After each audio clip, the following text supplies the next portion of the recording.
SSC পরীক্ষার প্রবেশপত্র ইতিমধ্যে বিতরণ শুরু হয়েছে। অভিযোগ উঠেছে বিভিন্ন স্কুল শিক্ষার্থীদের কাছ থেকে ৩০০, ৪০০, ৫০০, ১০০০ টাকা পর্যন্ত প্রবেশপত্রের জন্য আদায় করছে। এক্ষেত্রে তোমাদের প্রবেশপত্র বাবদ কত টাকা দিতে হবে, আদৌ কোনো টাকা দিতে হবে কি না, আর যদি টাকা নেয় তাহলে সেটা তোমাদের কিভাবে নিবে, কি করবা, এই বিষয় নিয়ে আলোচনা করব। স্কুলগুলোকে আমরা দেখতে পাই যখনই পরীক্ষা আসে তখনই শিক্ষার্থীদের কাছ থেকে জিম্মি করে ৩০০, ৫০০, ১০০০ টাকা পর্যন্ত নেয়, এর বেশিও নেয়, এরকম টাকাগুলো নেয়। যদি তোমার টাকা বকেয়া থাকে সেই টাকাটা আলাদা একটা ফ্যাক্টর, যে তোমার বকেয়া আছে, স্কুল চাচ্ছে বকেয়া পরিশোধ করে প্রবেশপত্র নাও, সেক্ষেত্রে তুমি স্কুলের উচিত এরকম কোনো কার্যক্রমে না যাওয়া যে বকেয়া টাকা সে এর আগে আদায় করে না কেন, সে প্রবেশপত্র কোনোভাবে আটকে রাখতে পারে না, সেটা একটা আলাদা ফ্যাক্টর। বাট এক্ষেত্রে স্কুল উচিত সমর্মিত হওয়া, কিন্তু অনেক স্কুল এই জিনিসটা করে, এটা একটা আলাদা ব্যাপার। কিন্তু স্পেসিফিক্যালি প্রবেশপত্র বাবদ কোনো টাকা লাগে কিনা এটা একটু জানো।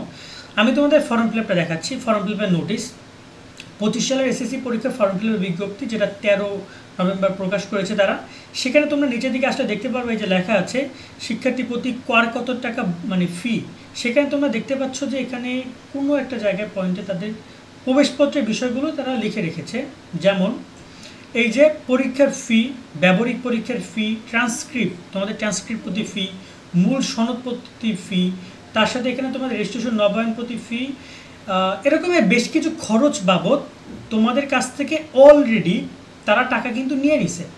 এখানে এমন কোনো কিছু টাকা, এখানে প্রবেশপত্র টাকাও তারা নিয়ে নিছে। এখানে প্রবেশপত্রের জন্য স্পেসিফিকভাবে তোমাদের কাছ থেকে কোনো টাকা নেওয়া হবে না, এটা তারা হয়তো বা খুব শীঘ্র তোমরা নোটিশও পাবা।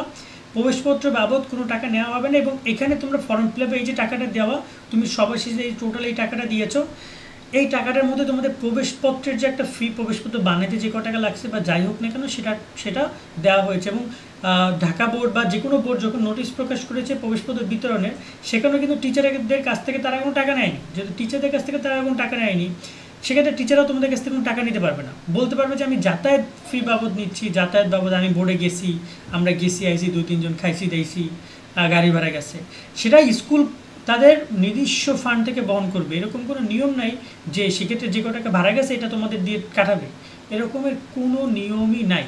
তোমাদের পরীক্ষা শুরু হচ্ছে, তোমরা সুন্দর করে পরীক্ষা দিবা। প্রবেশপত্র সম্পর্কিত কোনো সমস্যা হলে অবশ্যই তোমরা কমেন্টে জানিও, চেষ্টা করবো আমরা সেই বিষয় নিয়ে পরবর্তী কথা বলার, কোন কোন স্কুলে প্রবলেমগুলো হচ্ছে। এবং তোমাদের স্কুলের টিচাররা যদি না দেখে ভিডিও দেখেও যে প্রবেশপত্রের কোনো রুলস নেই প্রবেশপত্রে কোনো টাকা নেওয়ার। তবে যদি অতিরিক্ত প্রবেশপত্রে কোনো ফি তোমাদের কাছ থেকে নিয়ে থাকে তারা 300, 500, 700, সেক্ষেত্রে তোমরা যদি একত্রিত হয়ে চাইলে এই ব্যাপারে নিয়ে তোমরা কথা বলতে পারো। আর তোমরা যারা টাকা দিবা এটার প্রুফ রাখবা, রিসিপ্ট রাখবা, এবং সেটা তোমরা দেখায় এটার বিরুদ্ধে ব্যবস্থা গ্রহণ করতে পারো। অথবা টিচারদেরকে সবাই একত্রিত হয়ে কথা বললে প্রবেশপত্র দিলেও তারা বাধ্য, এবং কোনো টাকাও তারা নেবে না। এবং যদি বেশি সমস্যা হয় তোমরা উপজেলা শিক্ষা কর্মকর্তা অথবা জেলা শিক্ষা অফিসার যারাই রয়েছে তাদের সাথে যোগাযোগ করে এ ব্যাপারে কথা বলতে পারো। এরকম কোনো নিয়মই নেই যে প্রবেশপত্র বাবদ তোমাদের কাছ থেকে কোনো প্রকার অর্থ তারা নিবে। আশা করি তোমাদেরকে আমরা পুরো বিষয়টা বুঝতে পেরেছি। তোমরা প্রবেশপত্র বাবদ কোনো ফি দিবা না, এটা তোমরা অনেক আগেই তোমাদের ফর্ম ফিল আপের সময় যাবতীয় সব কিছু দিয়ে রেখেছো। এখানে কী কী ফির মধ্যে জানি যুক্ত করা আছে, এটা এক সময় একটা তালিকা প্রকাশ করেছিল, বাট এই মুহূর্তে আমি সেই তালিকাটা পাচ্ছি না। বাট এখানে তোমাদের সব কিছু, তোমাদের পরীক্ষা ফর্ম ফিল আপের ফি মানে সব ওভারঅল সব কিছুর ফি ওইখানে একসাথে নিয়ে নেওয়া। কেমন? সকলে অনেক অনেক ভালো থাকবা।